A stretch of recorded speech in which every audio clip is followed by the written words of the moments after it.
for our audience. The first is that questions can be submitted at any time during the live program. Simply click on the question header on your webinar control panel, type your text into the box, and hit send.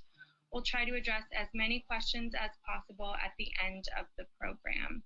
If for some reason we experience a technical difficulty and lose audio, please refer to the chat box for further instruction. And a quick reminder that all registered participants will receive a follow-up email later today with a copy of the slide deck and a recording of today's session. So now I'd like to take a moment to introduce our presenter for the day, Shannon Mercer, CEO of FiberTrace. Shannon has 15 years in leadership roles across various industries such as manufacturing, retail, construction, and agriculture. Shannon's core skill is to develop and execute tactical growth strategies and identify new business models. Possessing a leadership style that is agile and customer-focused, he is centered on business structural improvements, innovation, and continual enhancement and passion for the teams he works within. So we're very excited to have you join us today, and without further delay, I'll hand the floor over to you. Thanks very much, Shannon. Thanks for the introduction, and thanks to the usfia and its members for allowing us the opportunity today to actually present the FiberTrace technology, but also create an opportunity to discuss where traceability is moving within the industry, and some of the changes that are happening and how we're trying to move with those changes and be agile in the way that we can move with the the legislation, etc., that's happening at the same time as we're seeing brands and retailers try to adopt traceability and get visibility right back down to its raw source of material.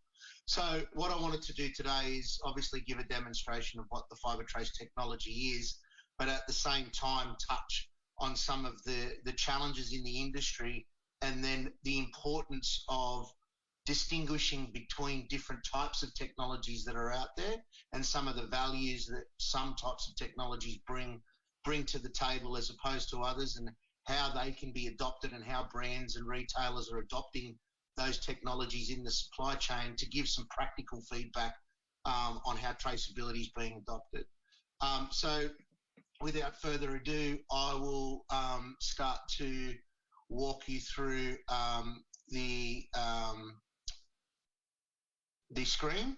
So I'm assuming everyone can see the first page. It says every fibre tells a story.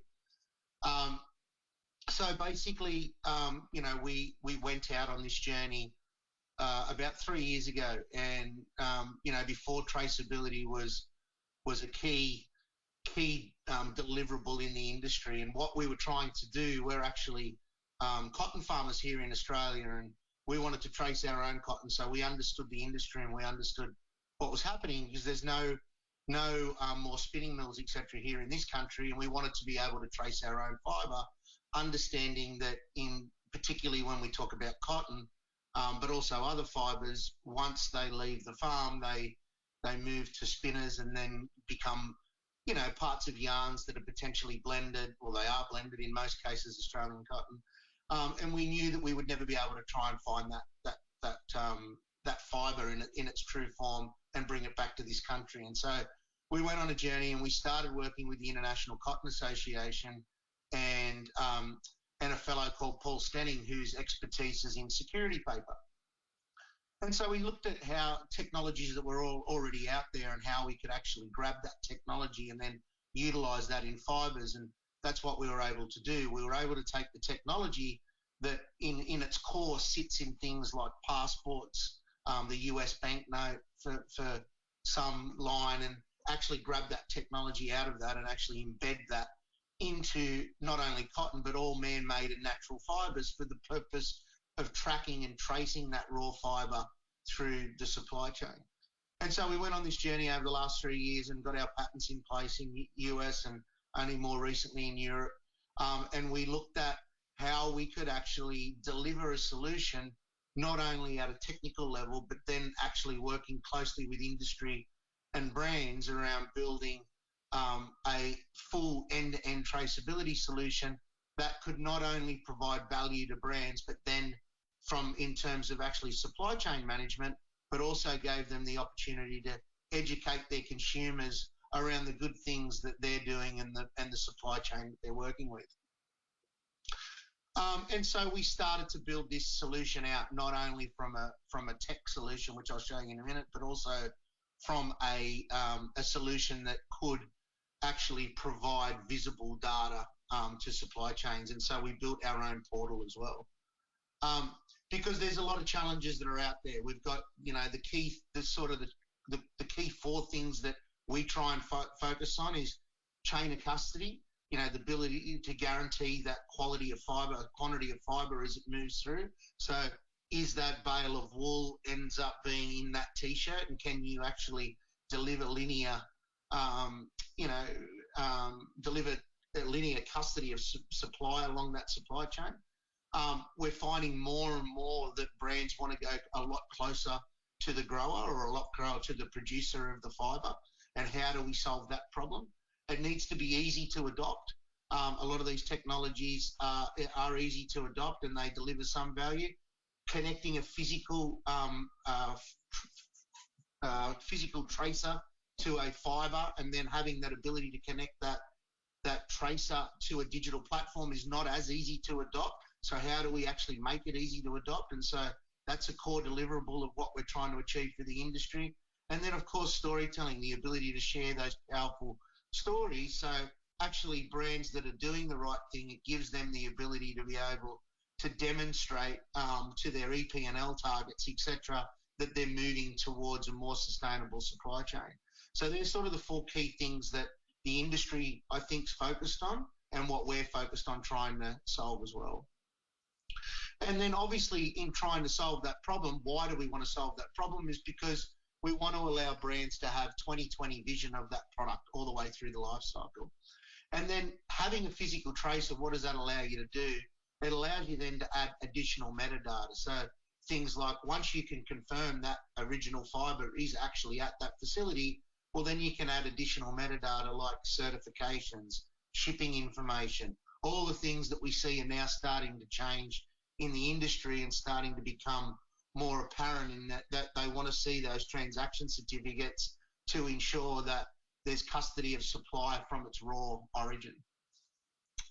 And as I said, because obviously at the end of the day, we want to try and build trust and integrity to the supply chain by connecting that physical and digital. And we believe that's the only way to do it, because having just blockchain solutions on their own without the physical solution really only digitizes the current paper systems that we've already got in place, which is a step in the right direction, but you don't get true traceability unless you can actually physically trace that fibre and that volume of fibre. And why is that? It's because it's not as linear as we think. A bale of wool or a bale of cotton ends up into a T-shirt, and it's not linear that one bale that could potentially make 1,200 T-shirts, how do you know that one bale actually entered into that, and in that supply chain things didn't happen and actually fibres got swapped out? And why we're seeing this become more important is particularly as fibre companies start to deliver and start to produce sustainable fibres. And when I say sustainable fibres, they're the ones that are actually at a premium at the same time. So think of responsible viscose or recycled polyesters, organic cotton, Supima cotton, all those type of branded fibres are out there. They're the ones that are most at risk of being frauded, and they're the ones that we bring life to in the beginning to be able to deliver true accountability for that type of fibre as it moves through the supply chain, that you can demonstrate categorically that recycled polyester is in the garment or that organic cotton is in the garment. And this is about some industry information. Is usually one of the first things that comes with traceability and transparency is, well, how much is it and what does it cost? And there's a report done. It was only a few years ago, done by the World Economic Forum, and that focused on supply chains in multiple industries and started looking at what happens when you actually put transparency and traceability in supply chains. And what was interesting is that it doesn't always have to cost. And what happens is once you start to get transparency of your supply chain. It helps you obviously make better decisions around your supply chain. And then with that, you can then start to focus on, well, who do I work with? Who are doing the right things from a sustainability perspective? And it allows you to then start to look at how you improve revenue, costs, and things like carbon emissions, etc. And there's when you get the presentation afterwards, there's a link there, and I think it's about 140 pages worth of data. But the point is that once you actually start to deliver transparency, there actually are savings to be made in this space. It's not a cost at all. The next thing that people talk about is, well, this industry is so diverse, and, as we're, some of the really big retailers, we have, up to 10,000 facilities, and how do we get transparency and how do we get traceability into this supply chain? It's really, really difficult, and we can't do it. And so, and that's a question that I hear, quite frequently from the larger brands on how do we adopt it. And this is around this ease of adoption. And what's important is that this is already happening. It's happening in things like in the aircraft industry, for example. They utilise smart dust to track aircraft parts on a blockchain. So now, in terms of how they actually can understand where each part comes from and how it moves through the supply chain, every nut, bolt and screw can be tracked back to the aircraft based on the smart dust that they have on there. And FiberTrace is a little bit like that, in that we put this smart dust inside our fibres, and then we can trace right back to farm or raw provenance.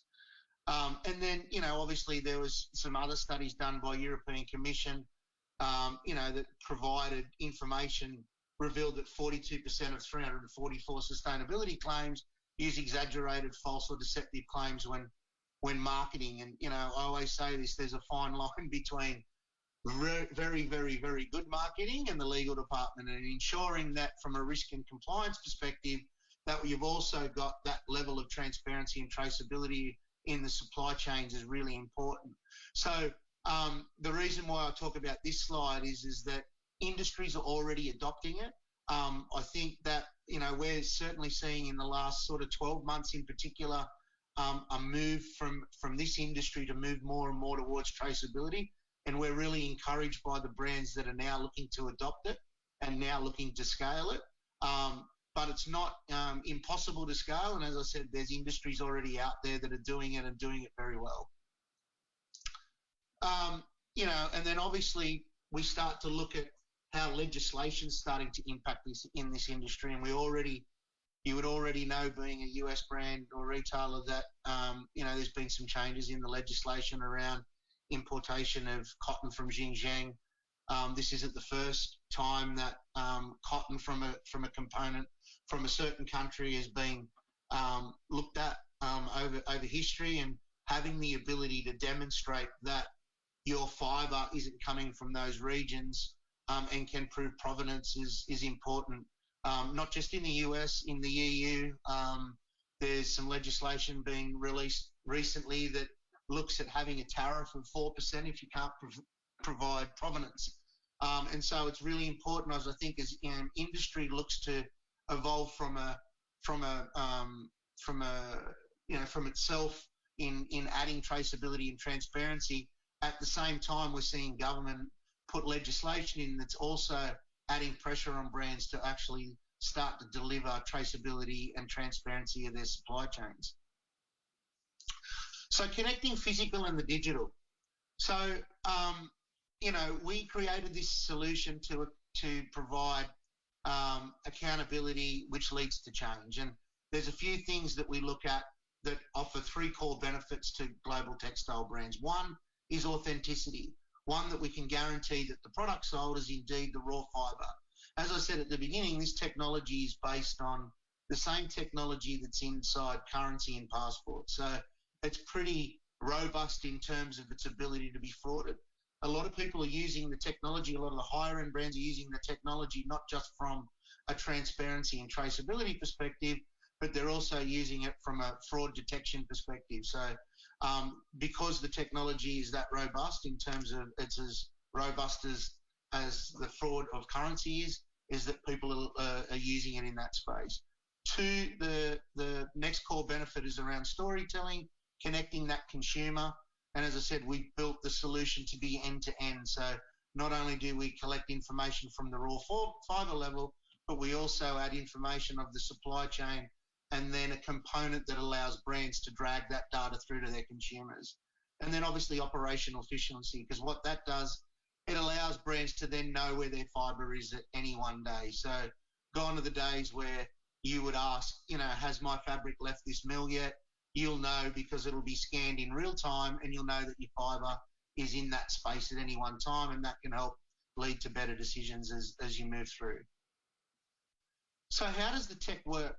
So as I said to you in the beginning, it works a little bit like what's in currency. And what that is what we do is we use luminescent pigments.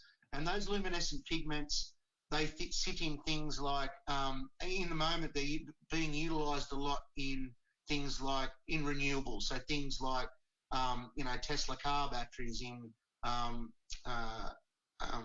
solar panels, in computing products and those sorts of things. At a real cheap level, they're used in things like LED lights, luminescence. And so what we do is we use those luminescence, and what we do is we mix them together. And the way I try to explain it to people is we mix them together a bit like making a cake. And then when we make that cake specific to a fibre type, so it then creates a unique ID for that fibre. And then once we've created that unique ID, we use these little handheld scanners that sit throughout the supply chain, and I'll give you a demonstration of it in a minute. And what we do is we actually connect those two together. And the way that it works is, and the way I try to explain it to people is that it works a little bit like a firecracker in the night. And so the technology works on what's called spectrometry. And the way that works is through light, it actually excites the pigment that's inside the fibre. And then what happens, it's a bit like a firecracker going off with all the different colours. And then we measure a specific band of that light, and then we can measure specifically that signature belongs to that fibre type. And then once we register that in our solution, via Bluetooth, it sends a signal to our platform. Our platform then recognises that on the blockchain and verifies that that fibre is the fibre and it's in that facility at one time. And then as a brand, you can be sitting anywhere in the world and know that your fibre is in that specific space. And then from there, we can then look at how we actually then start providing data to the brands, so then they can start to actually educate their consumers as they move along. So I'll just stop the preso just there for a minute, so you can come back to me. And so these are what the FiberTrace scanners look like. So they look like they're only like a little mobile phone, and you can see maybe on the end there's some little lights that start shining through. Maybe you can see that, maybe you can't. And then what happens is I've got two pieces of fabric here. This is just to give you a demonstration. They're two bits of denim. One's a light blue, one's a dark blue.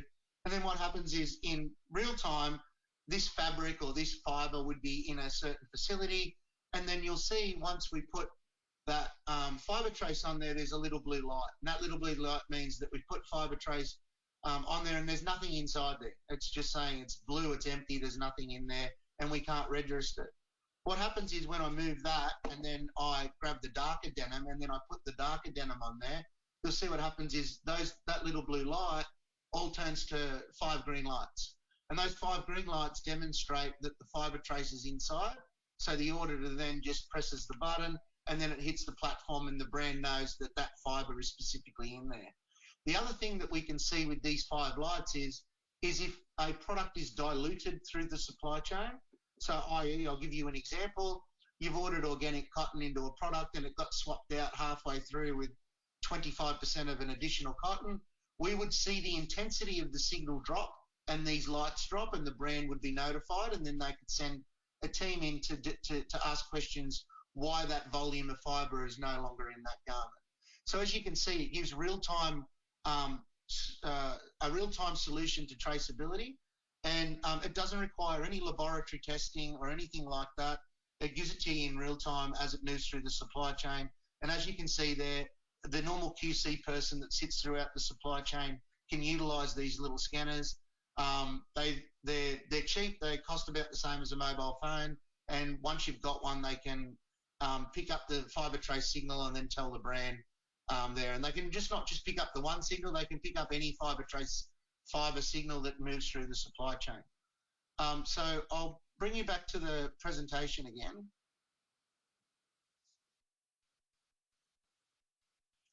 And as I said, these just sit throughout the supply chain. So they sit at farm all the way through to in store. We've got brands now that actually have these scanners in store, and they're educating their consumers on them as well, both from a traceability solution, and then, as I said before, some are using it from a fraud solution as well. The other reason why brands, and this is interesting, and we're starting to see this a lot more in the last sort of 6 months, is that brands are adopting, as they begin to start to develop their own, upcycling markets and resale markets of products, having FiberTrace embedded into the product allows them to scan their own products back into the supply chain. So then, as they start to report on how they're using their recycled materials, they can start using FiberTrace as a way of demonstrating the amount of products coming back in. And we're seeing that now, using FiberTrace as a way to actually recycle products and demonstrate that that's happened, or use it for the resale market as brands start to develop these solutions. And so we've done burn tests. Once it's in the fibre, it's in there forever. We've actually had done burn tests on denim and things like that, where we've actually burnt the product into ash, and then in the ash you can still pick up the FiberTrace. At the same time, we've converted offcuts of jeans into furniture and then added a new FiberTrace signal, and we were able to demonstrate that jean actually had a life and then moved into a new piece of furniture. So the way that the technology works is that once it's embedded in there, it's not in a specific part of the jean or in a specific part of the T-shirt or towel or whatever. Once it's embedded, it's all through the garment. You can't cut it out. It stays there forever, and it's in there forever. So in terms of where we've come over the last couple of years since we started obviously in cotton, but then as we, because that's where we saw the biggest problem in the beginning. But as I said before, as mills and fibre companies start to produce more branded sustainable fibres, we've now successfully moved into recycled cotton. We're now working with some suppliers creating recycled yarns. Also in recycled polyester, working with fibre producers there and brands. Also into wool, we just completed trials with a very well-known brand in the UK, and we'll be coming to market next month. And then over the next couple of months, we'll be successfully trialling down and hemp and linen that in the second half of late 2021. And we've just actually completed trials with leather, actually putting it in the fat liquoring process to actually then provide a traceability solution from leather as well. So, by the end of this year, we expect to be through all products. But basically, we're in pretty much most of the fibre that's produced now globally. We can track and trace it. So in terms of installation, there's a couple of ways, and when we talk about how we get adoption at scale and how we make it easy, where we started a couple of years ago, we created the smart fibre to actually go in at spinning mills. And we've still got this solution there today that allows brands that are using the current systems that are out there, be it GOT certificates or different recycling standards through textile exchange, etc., to track and trace their fibre. We allow them to actually grab that raw fibre, and then we add FiberTrace at spinning mill. We do that because that makes it easy to adopt in its first phase. Because once FiberTrace is added, no one else in the supply chain needs to do anything different than they did before. So there's no additional processes for those other people outside the spinning mill adding the FiberTrace.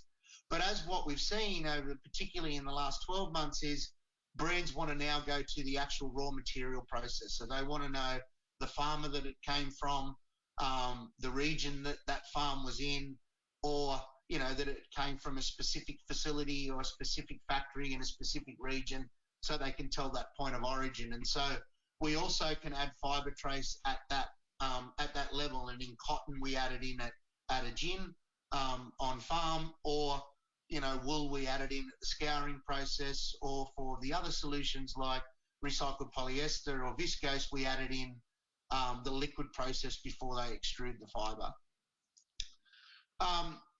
Synthetics is a little bit different. We don't actually create a fibre for that. We actually create a master batch in terms of the way that the product's produced now. And we put the FiberTrace pigment inside that master batch and then work with the polyester producers, etc., to add that in the correct dosages to actually start to then look at tracing the recycled polyester products into market and demonstrate that that recycled polyester is still in there and wasn't swapped out with any virgin. And then what's cool about this technology is that, as I said before, is when we start to create unique signatures, we can then start to look at what composite yarns look like. So we can then say, at some level, we can then start to demonstrate to brands that, this particular product had 50% organic cotton and it had 50% recycled polyester, and the technology would be able to demonstrate that 50% of those items were in there and there was no dilution. So you can start to see where the technology's heading and where we're heading in the future with the tech. Eventually there'll be a day where you won't need the label to talk about what the composition of the fabric is. The reader will be able to actually tell you in real time what products were in there as FiberTrace starts to scale through in the marketplace. So how does the tech work? As I said, we take audits throughout the supply chain. That sits on our platform. It then gets verified against the blockchain, and then we provide, through AI, we provide that information to brands to make better decisions, and then also to their marketing teams to start to collect other information as well. So what do you see? So from a brand perspective, it gives you visibility over where that fibre is at any one time. But as I said in the beginning, what it does also is it allows us to then add additional metadata. And we've built the technology stack in that we don't want to be the only solution in this space. We've built it with a team of like-minded individuals that are in the industry, everyone from farming, also through the supply chain as well, that are part of our team that's built this technology. And we've also built this technology stack to be able to integrate with other solutions. So it can integrate with brands' ERP systems or PLM systems. We're also open to working with any other technology solution. So where the technology can go to in the future is if you're working with solutions like Textile Exchange, the Higg Index, just to name a few, you can start to drag in their facility data as well, and then actually look at the different usages around energy, water, CO2, those sorts of things that come in. And as you're scanning in those facilities, that other additional metadata can hit the platform, and you can start to see what comes to life, this fibre, in adding all this additional data in there. And you can start to see from raw fibre all the way through to consumer, that eventually this garment, we can demonstrate that this garment has this CO2 impact, use this much water and this much energy. And again, you can see where the technology goes is once you can verify that a fibre is in a facility, it allows you to do so much more in terms of data collection. And then from a consumer perspective, we've allowed this additional metadata as well to connect to the consumer, so they can see all the different places where their fibre went, and they can start to collect and see information about those certain facilities. And what that does is, for the first time, it allows facilities that work with brands to actually talk about their stories and talk about the things that they're doing. And there's an example there. You can do it after this presentation, but there's a QR code just there. You can actually, if you've got a mobile phone on you, you can scan that now, and you can scroll through at a later date, and you can start clicking on some things, and it gives you a demonstration of how we're communicating that physical and digital to start to educate consumers about how their products are made and where their products are made, and right down to the farm that it was made and the person that actually produced that fabric or produced that garment anywhere in the world. And so that's where we've sort of built the technology to over the last couple of years. Where we are at the moment is brands, and the feedback we've got from industry is, well, you know, one of the spaces is that we're working in, we're starting to collect more and more information around facilities and what they're doing in energy and water consumption and CO2. But the industry doesn't have a way of collecting data at farm level to actually look at, am I buying this fibre off someone that's producing it ethically and producing it in a way that's good for the environment? And where we're seeing a shift around traceability and transparency is we're also seeing this connection now of CO2.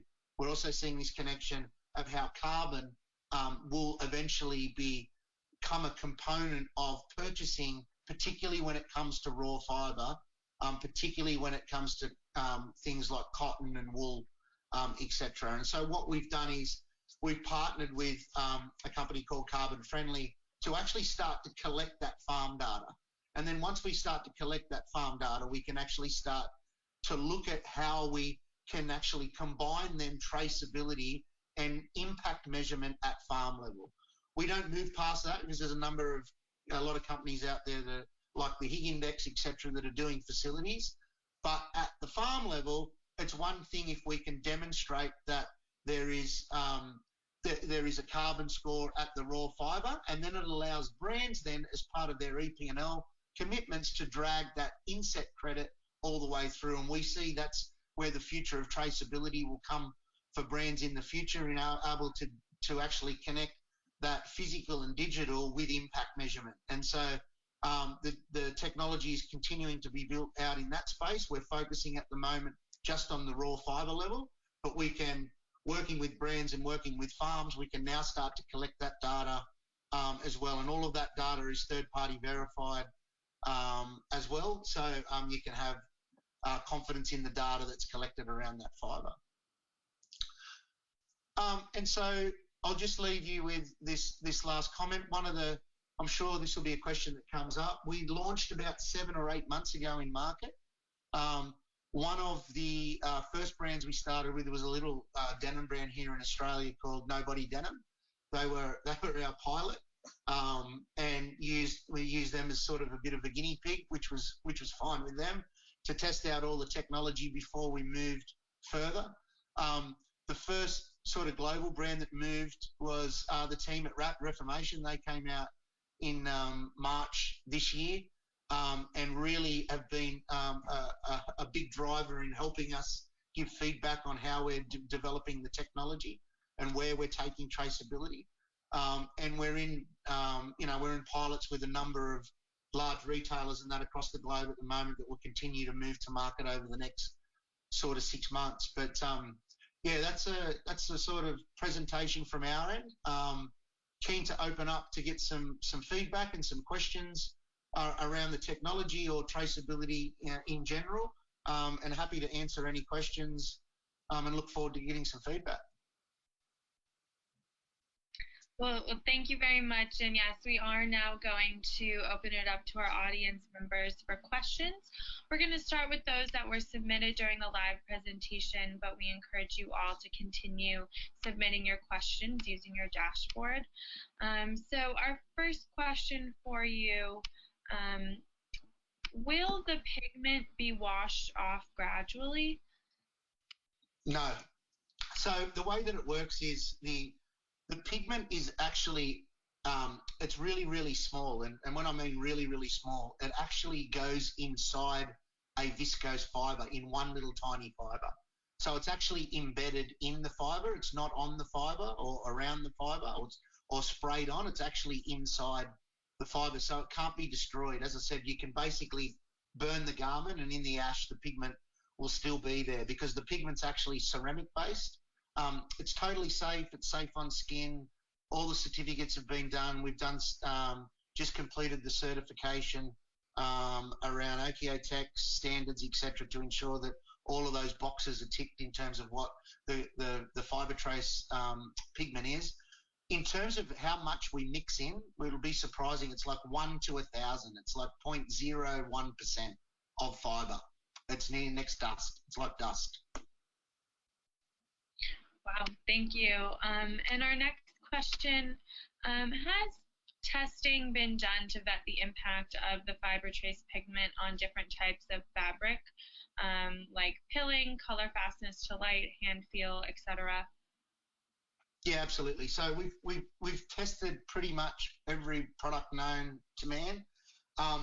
The only challenge that we had, in full transparency, the only challenges that we do have is when you add carbon black. So the way that the tech works is, as I said, it's based on spectrometry. So it excites a light, and then that light comes. And what carbon black does is it sucks up the pigment light. And so we just need to understand that. There's a couple of ways around it. We just add more pigment, or we have the testing process where you've got to find the back of the garment or somewhere where it's not carbon black. But outside of that, that's the only challenge that we faced in terms of dyeing.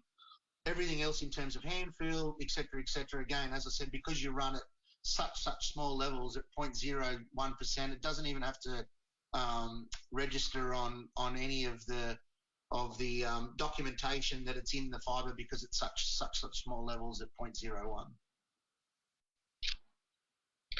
Great, thank you. And our next question, how are the scanners calibrated to look for organically grown cotton versus recycled polyester? Sure. So as I said before, the way that we create, it's a bit like making a cake. So when we're marking organic cotton, we create a unique signature for each fibre type. So the signature for recycled polyester is different than the signature for organic cotton. And then it's different than the signature for US cotton, and it's different again for Australian cotton. It's different again for Brazilian cotton. And so we've got different signatures for different provenances based on those cotton types. And we utilise that signature in combination with the reader, and they work like a lock and key. So it's a bit like, another way I explain it to people, it's a bit like the old radio station. So you've got different frequencies on a radio station, and then when you tune into a specific radio station, obviously you can hear the people talking. FiberTrace at some level is a little bit like that. And so we've got different radio stations for different fibre types, and then the reader actually scans the pigment and then looks for the radio station and says, oh, that's the organic radio station, or that's the US cotton radio station, if that makes sense.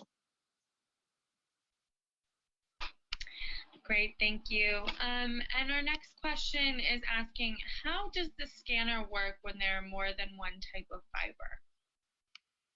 Yeah, so I just explained. So what it does is it looks for, so when it scans, it actually looks for a frequency. So it says, is this FiberTrace product within this radio station frequency, for example? So is it between like 94 and 104? Yes. So it's FiberTrace. Then it says inside that, where is this specific radio station? Yes, it's this specific radio station. And then therefore, it's this specific product. And as I said, what we can do is we measure the intensity of that signal. So, when we excite the light and then we get the light come back, the invisible light come back, how do we actually see the strength of that signal? And what we can tell is if the strength of the signal is diluted as it moves through the supply chain, we know that the fibre is being diluted at the same time. And then therefore we can notify the brand that, at the cotton level it was 100%, but here we are now at fabric and we're only getting a 60% read. Something's happened in your supply chain and you need to investigate why the fibre is not 100% anymore, and that could be for various reasons.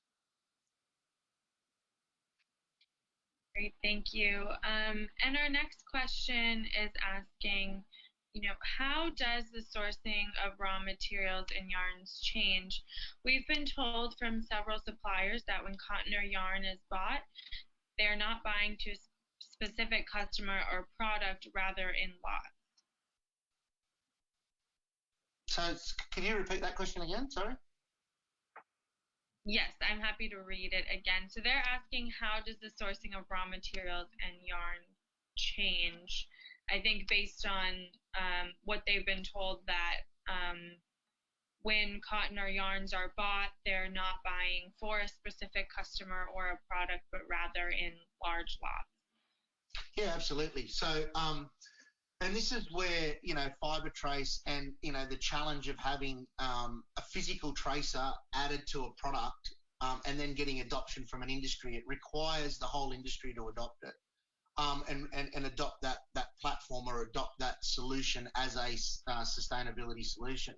And so what that means is that we need to obviously get brands driving demand, and then we need to work with fibre producers to actually create things that actually allow brands to adopt the technology. And so where FiberTrace is at the moment, we're working with some farms in Australia. From a cotton perspective, we're working with some farms in Australia, also Brazil and the US and Turkey, and also looking now at working with a brand specifically that works directly with organic cotton farm groups in Pakistan to actually bring that fibre into the supply chains.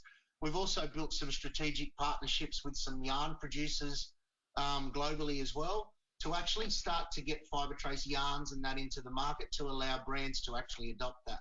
And then when brands actually then look at, ordering on their tier one supplier, that allows then the program to get bigger and bigger and bigger.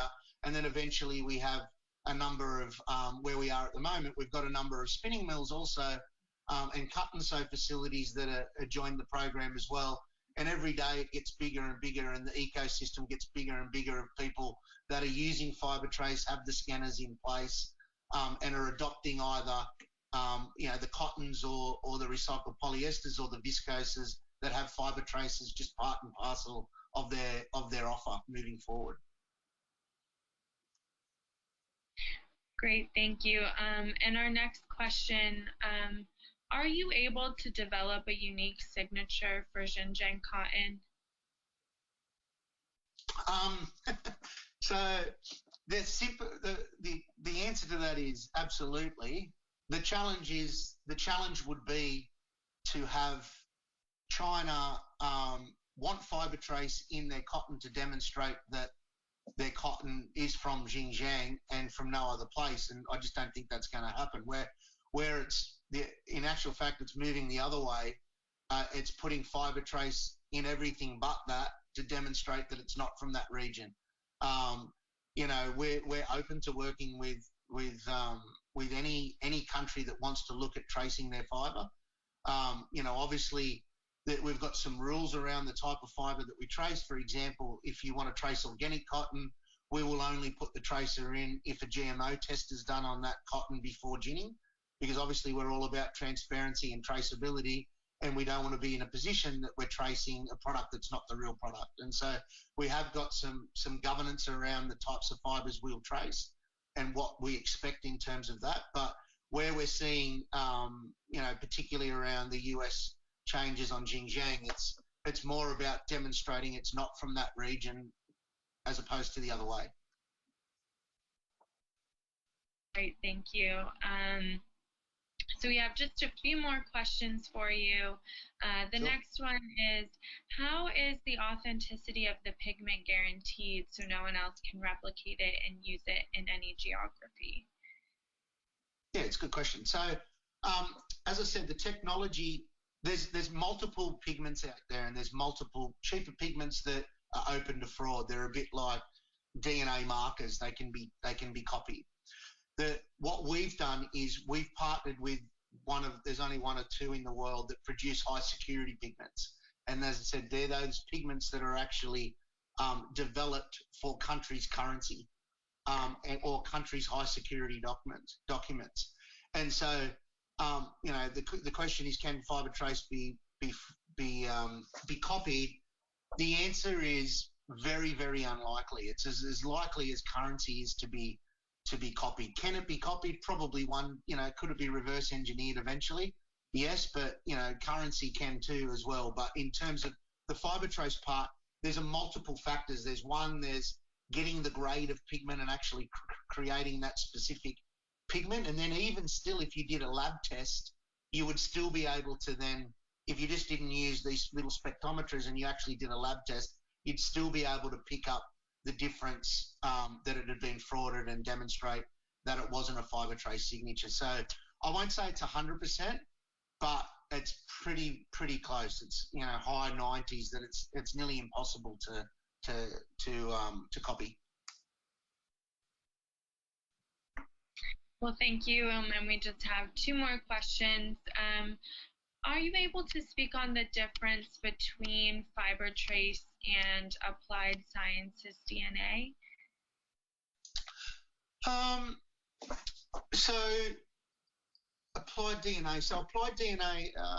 Look, it's hard to talk about someone in the same space, but I think applied DNA use a DNA marker. It's a different technology. They spray that technology onto fibres, and then it sits on the outside of fibres.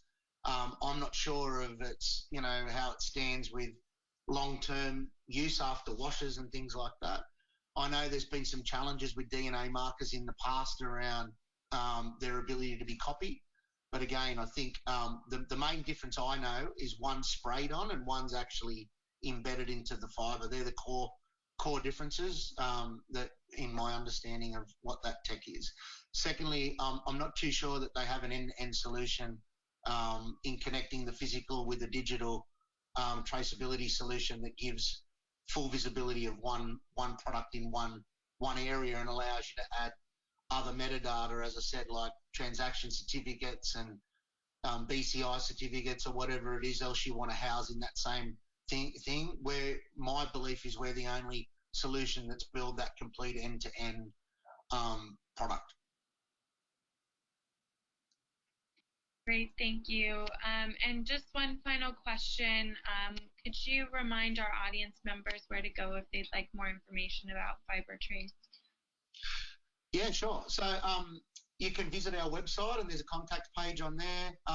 At the bottom of this deck here, there's my personal email. Feel free to reach out direct and contact me, and one of our team will take it further and discuss about ways that you can start looking at adopting the technology in your own facilities and brands. Well, thank you very much. And I think on that note, we are going to conclude today's webinar. I want to thank you again, Shannon, for joining us today. And a quick reminder to our audience members, you will receive a follow-up email containing the slide deck and recording of today's program. If you have any additional questions, you can always reach out to USFIA directly by emailing us at info@usfashionindustry.com. Thanks again for joining us today, and we look forward to hosting you at the next USFIA event. Everyone have a good evening, and Shannon, a great rest of your day. I appreciate your time. Appreciate everyone joining. Thank you.